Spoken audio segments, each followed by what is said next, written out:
la sanction, elle est levée et puis la fédération peut désormais vaquer à ses occupations dans ses propres droits.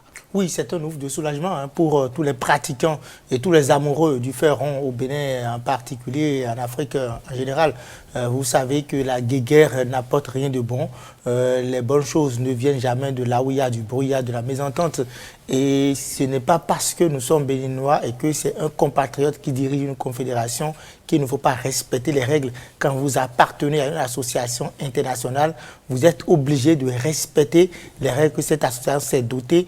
Et si vous ne respectez pas cela, vous devez être frappé par les sanctions qui sont prévues dans le règlement intérieur de cette institution. Et c'est ce qui s'est passé. Nous n'allons pas forcément ressasser le passé. On va remercier d'ailleurs le ministre des Sports, le président du CNOS, pour avoir joué la médiation afin de montrer au président de la Fédération de pétanque, oui, que vous êtes président, mais vous devez respecter les règles de la CASB afin que la CASB puisse comprendre et lever cette sanction. Vous savez, tout est parti du mauvais dispositif au niveau du protocole de désignation de ceux-là qui doivent lors de la cérémonie de clôture des 50e édition. Parce que la CASB a ses règles.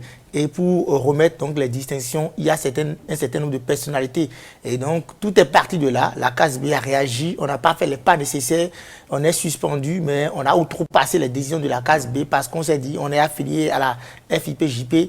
Et donc, on est parti. Et vous avez vu, après, il y a eu cette sortie malencontreuse que je qualifie de médiocre pour mal parler, jeter de l'opprobre sur le numéro 1 de la pétanque en Afrique. Mais tel un sage, un visionnaire, tout le monde s'attend à ce que l'honorable Idriss Ibrahima réagisse vainement, vigoureusement, avec vigueur, à travers aussi une autre conférence de presse. Mais il a gardé le silence, il a marqué le silence, il n'a pas réagi.